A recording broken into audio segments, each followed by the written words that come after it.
يا سلطان، عامل ايه يا حبيبي؟ وحشني والله. والله يا حبيبي مش فاضي، معلش مشغول شويه. مالك يا حبيبي بتنهج ليه يا حبيبي؟ مالك في إيه؟ بتعمل حاجه في البيت ولا ايه؟ مالها مراتك؟ لا والله ما تنشف. انا مالك؟ انا اتخذتها عليك خالص. انا مالك في ايه؟ ايه يا ابني مالك؟ كل ده انت بتعمله في البيت؟ امال هي بتعمل ايه؟ بفين شخصيتك يا سلطان؟ ايه ده؟ يا ساتر يا رب، سلام قولا من رب رحيم. ابعد مقتك وغضبك يا رب، النبي يا رب تجيب العواقب سليمه. يلا يا مصطفى، انت لسه ما خلصتش يا مصطفى. يلا يا مصطفى، انا مستعجله عاوزه انزل. انت مش نافع في اي حاجه خالص. انا خلصت يا حبيبي اهو. انت مستعجله؟ انا بقيت بس انت بس. انا خلصت مفيش اي حاجه. ماشي، انت مش شايف خلصت فين؟ خلاص اهو على اخر حاجه هعملها طب وخلاص. جاي يلا وراكي، يلا. انا جاي وراكي خلاص. ماشي، أهو. يلا. جاي وراكي يا سلطان. اه نكمل. معلش كنت وقت التلفزيون يا حبيبي. قلت لك انا لازم تبقى شخصيتك قويه في بيتك. لا ما تعملش، ما تساعدش.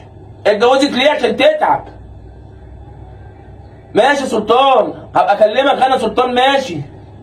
مصطفى، استرها معانا يا رب، يا رب. ايه؟ كنت عشان بساعدها. انا بساعد الزوجه، حق عليك. اعمل عشان امي واخواتي جايين. اديني خلصت. ايه يا مصطفى خلصت؟ اه خلصت. طب وريني عملت ايه؟ عملت لك السلطه اللي امك واخواتك هيدفعوها اهي اهي. مش ايه ده؟ لا، شايفاها؟ ده بصل وخضره بس. بصل وخضره مش عاجبك؟ خد الطماطم بقى والخيار. الطماطم هتبهدلني انا. الطماطم هتبهدلني. لا مش هتبقى. وكمان ايه اللي انت لابسه ده؟ امال اشتغل بهدومي؟ على طبق سلطه بتلبس المريالة؟ امال اعمل ايه يا حبيبتي؟ ايوه عليك. امسك بس يا مصطفى كده. امسك ايه كل ده؟ طبق سلطه؟ اه معلش. هيدفعوا. ده هم دول اللي في الثلاجه اللي فاضلين اصلا. معلش. معلش ايه؟ هنجيب منين طول الشهر انا؟ هنجيبه بكره. اخواتك وامك كل الله اكبر عليهم. معلش. ايه اللي معلش؟ عشان يتقال علينا بتكرم. كرم؟ لا كرم ما بيجيش. يلا كرم معلش. ما بيجيش، وابراهيم بيجي متاخر يا اختي. معلش بس عشان نخلص. ايه الموضوع ده؟ ما بعرفش اعمل حاجه انا. بصي ما بعرفش. انا ما بعرفش اهو.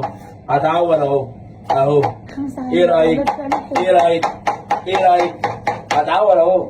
اعور نفسي عشان انا مش طايقهم اصلا. ايه اللي بيجيبهم عندي مش عارف. سبنا لهم الدنيا كلها واتجوزت عشان استحملهم. خلاص اديني خلص. بقول لك ايه؟ كفايه عليهم شويه الخيار دول وشيل الطماطم. لا اعمل شويه. لا خلاص مش عامل حاجه. قال لهم طبعا حاجه. هيتكلموا مش عامل هيقولوا حاجه. عليك ايه؟ اديني شايل مدارس المدرسه دي. مش عامل حاجه. يلا.